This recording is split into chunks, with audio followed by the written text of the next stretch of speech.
We all know that our country is terribly divided today to the point where none of us want to go home for Thanksgiving anymore, and that it has been getting worse and worse for decades now, to the point where historians are drawing parallels today to what it was like in the 1850s, right before the US Civil War.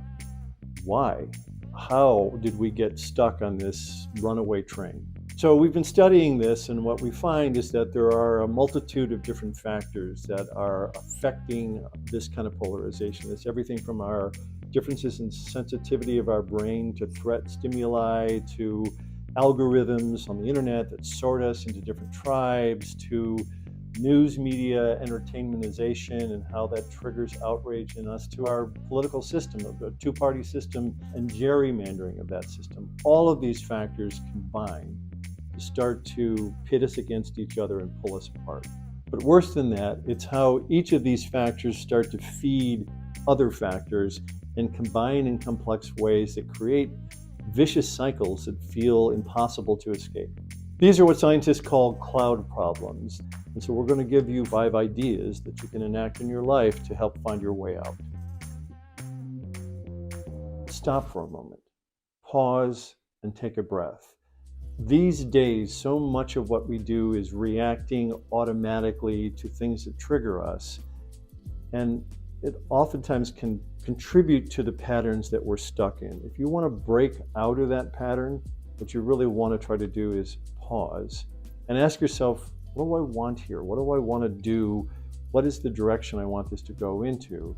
Doing that can be a very powerful nudge, adjustment, to just point you in a different direction.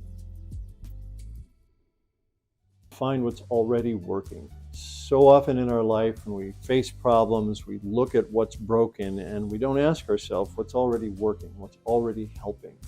So one of the things you want to do is recognize that in your life, there are already people and groups that are really effective at bringing us together and helping us have useful, constructive conversations. These are people that can be contrary but respectful. So what does that look like? Who are those people? Find them in your life, see them as role models, and try to begin to emulate what they do. In times like this that are very tense, we tend to automatically oversimplify issues and our sense of the other people, and we boil them down to a headline. What helps prevent that is if you can intentionally complicate your life, seek out information that is perhaps contrary to what you would typically believe, have conversations with people that you usually wouldn't talk to. These kinds of experiences open up your understanding of what are very complicated problems to a more nuanced sense, and not to oversimplify them prematurely. Physically move.